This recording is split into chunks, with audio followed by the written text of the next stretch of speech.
feeling? Fantastic. Y'all excited for tonight? I'm excited for tonight. So I appreciate everybody being here. Again, my name is Khalisah Hameed, and I'm going to do some poetry for y'all. So allegedly, America turns 250 years this year. Allegedly. And she been showing out for her 250. She been showing her whole ass.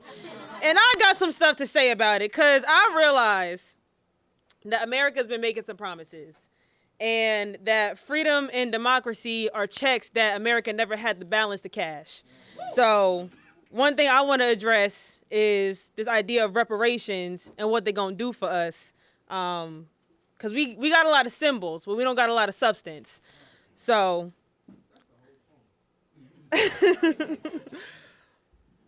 Uncle Sam can keep his 40 acres and the genetically modified mule we be left to plow it with. Reparations ain't our savior. It ain't even a single solid solution. I might accept an apology when our communities are no longer sold for profit. Collateral damage slowly dying from AI, air, and water pollution. Reparations ain't our savior. It ain't even a synonym for peace talks. There is no peace in a land that walked so Nazi Germany could run. Jim Crow was the original Secret Service called sailing SS apartheid blueprints on slave ships, then rebranded the original ghettos as tax write-offs and social services.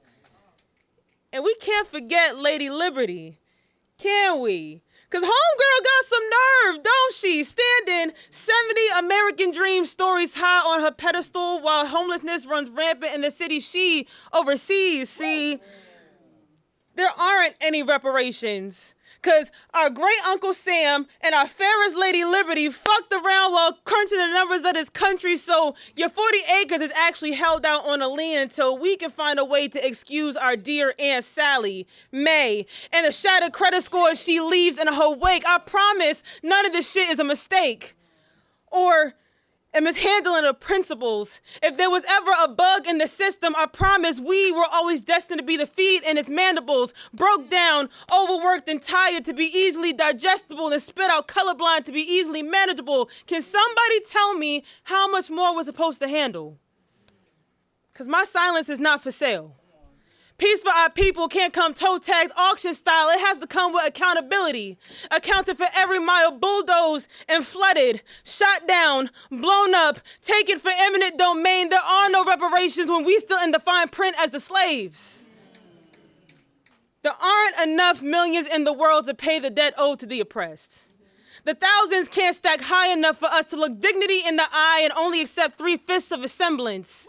The hundreds can't stack high enough for us to stop standing for the whole of humanity, because reparations or the love of money can't be at the root of our salvation when it was the love of money at the root of our suffering. Thank you.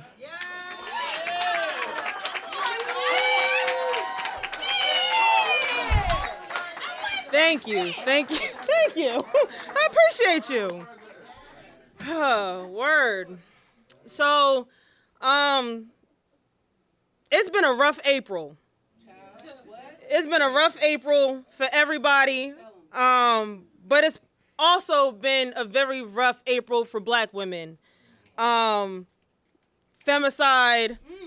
loss of jobs, loss of family, things that we can't even fathom ourselves, people are going through every day.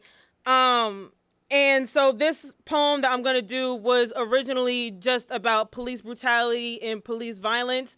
But I dedicate this poem to all of the people who have either dealt with, survived, and those who died from interpersonal partner violence as well. And I'm going to get into it. But trigger warning, this does talk about guns.